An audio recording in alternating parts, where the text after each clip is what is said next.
Hello friends, welcome to so happy.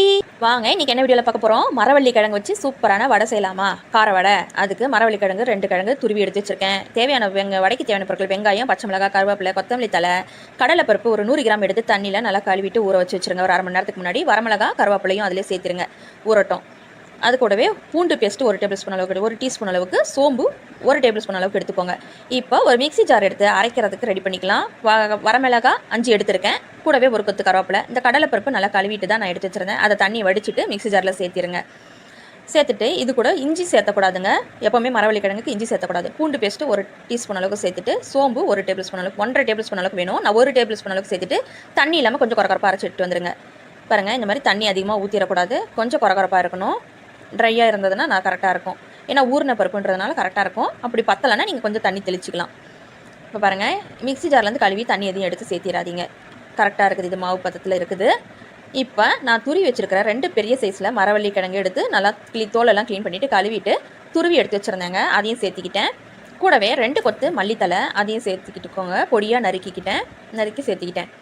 இது optional தான். மல்லித்தலை இருந்தால் சேர்த்திக்கலாம், இல்லைனா பிரச்சனை இல்லை. ஆனால் சேர்த்துனீங்கன்னா நல்லா வாசமாக மனமாக இருக்கும், கம்ம டேஸ்ட்டாகவும் இருக்கும் வடை. அதுக்காக தான். கூடவே பச்சை மிளகா ஒரு 3 மிளகா எடுத்திருக்கேன். காரத்துக்கு நான் ஏற்கனவே வரமிளகா எடுத்திருக்கேன். இருந்தாலும் பச்சை மிளகா 3 மிளகா பொடியாக நறுக்கி சேர்த்திக்கிறேன். உங்களுக்கு பச்சை மிளகா வேண்டான்னு விருப்பம் இல்லை அப்படின்னு நினச்சிங்கன்னா நீங்கள் வரமிளகாவே எக்ஸ்ட்ரா சேர்த்திக்கோங்க. உங்கள் காரத்துக்கு தகுந்த மாதிரி நீங்கள் சேர்த்திக்கோங்க. எனக்கு இது கரெக்டாக இருக்குது. இப்போ நான் பொடியாக நறுக்கினது கருவேப்பிலை, வெங்காயம், ஒரு பெரிய வெங்காயம் நறுக்கி வச்சுருந்தேன். அதையும் சேர்த்திட்டு இது கூட ஒரு 1/2 டீஸ்பூன் போல் நான் சோம்பு, ஏற்கனவே நான் 1 டேபிள் ஸ்பூன் அளவுக்கு தான் நான் சோம்பு வந்து கடலைப்பருப்போடு அரைச்சிருக்கேன். அதனால் 1/2 டீஸ்பூன் அளவுக்கு சோம்பு சேர்த்துட்டு தேவையான அளவு உப்பு சேர்த்திக்கோங்க. 1 டீஸ்பூன் அளவுக்கு தூள் உப்பு சேர்த்திருக்கேன். சேர்த்துட்டு நல்லா மாவு வந்து நல்லா திரட்டி எடுங்க. நல்லா பிசைஞ்சு விட்டு எடுத்துருங்க. வடை மாவு பதத்துக்கு பிசைஞ்சு விட்டுருங்க. பாருங்கள், வடை மாவு பதத்துக்கு பிசைஞ்சு விட்டாச்சு. இப்போ சின்ன சின்ன உருண்டைகளாக உருட்டி தட்டி எடுத்து பாருங்கள். வடை சூப்பராக ரெடி ஆகிடுச்சு. இதெல்லாம் ரெடி பண்ணுறதுக்கு முன்னாடி நான் அடுப்பு பற்ற வச்சு ஏற்கனவே வானிலில் எண்ணெய் ஊற்றி வச்சுருந்தேன். நல்லா காஞ்சி இருக்குது, எண்ணெய் சூடேறி இருக்குது. இப்போ வடைகளை நான் தட்டின வடைகளை ஒவ்வொன்றா சேர்த்திருங்க. அப்படியே எண்ணெய் உங்களுக்கு எந்த அளவுக்கு கொள்ளுதோ அந்த அளவுக்கு மட்டும் வடைகளை சேர்த்திக்கோங்க. எனக்கு இந்த எண்ணெய் நான் ஊற்றி இருக்கிற எண்ணெய் வந்து எனக்கு தாராளமாக ஒரு 7 வடை போடுற அளவுக்கு எனக்கு கரெக்டாக இடம் பத்துச்சு. அடுப்பை வந்து ஹையில் வச்சு வந்து எண்ணெய் நல்லா சூடான பிறகு வடையை போட்ட உடனே நம்ம வந்து அடுப்பை வந்து மீடியம் ஃப்ளேமுக்கு மாற்றிடணும். இல்லைனா சீக்கிரமாக நம்ம ஃபஸ்ட்டு போட அதுக்குள்ளே சீக்கிரமாக கருக ஆரம்பிச்சிடும். அதனால் இந்த மாதிரி பாருங்கள், மாற்றி விட்டுட்டு அடுப்பை மீடியம் ஃப்ளேம் வச்சுட்டு மெதுவாக ஒரு 10 செகண்ட் போல் நல்லா விட்டுட்டு அதுக்கப்புறம் மெதுவாக திருப்பி விடுங்க. உடனே திருப்பிடக்கூடாது.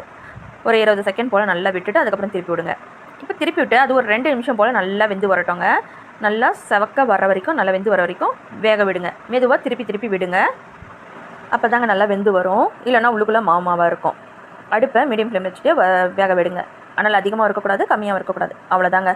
நல்லா சூப்பராக செவன் வடை வந்து நல்லா வெந்து வந்துருச்சு. இப்போ எண்ணெயை வடிச்சிட்டு எடுத்துக்கோங்க. சூப்பராக குழந்தைங்க ஸ்கூல் விட்டு வர குழந்தைங்களுக்கு ஈவினிங் ஸ்நாக்ஸாக செஞ்சு கொடுக்கலாம். இப்போ மழை சீசனாக இருக்குதா, மழை சீசனில் இந்த மாதிரி சுட வடையை சுட்டு சாப்பிட்லாம். அவ்வளோ டேஸ்ட்டாக இருக்குங்க. பாருங்கள், சூப்பராக நம்மளுடைய மரவள்ளி கிழங்கு வடை ரெடி ஆகிடுச்சு. இப்போ அடுத்த பேட்சுக்கு வந்து நம்ம உடனே அப்படியே சேர்த்திடக்கூடாது. மறுபடியும் எண்ணெய் சூடுபடுத்திட்டு தான் அடுத்த பேட்ச் போடணும். இப்போ போட்டுட்டு எண்ணெயை வந்து அடுத்த பேட்ச் பொரிச்சு எடுத்துகிட்டு நம்ம பார்க்கலாங்க. பிளேட்டில் சர்வ் பண்ணிவிட்டு அவ்வளோதாங்க. பாருங்கள், நான் ஒரு வடை எடுத்து பிச்சு காட்டுறேன் பாருங்கள். அருமையான நம்மளுடைய மரவள்ளி கிழங்கு வடை சூப்பராக ரெடி ஆகிடுச்சு. சாப்பிடலாமா?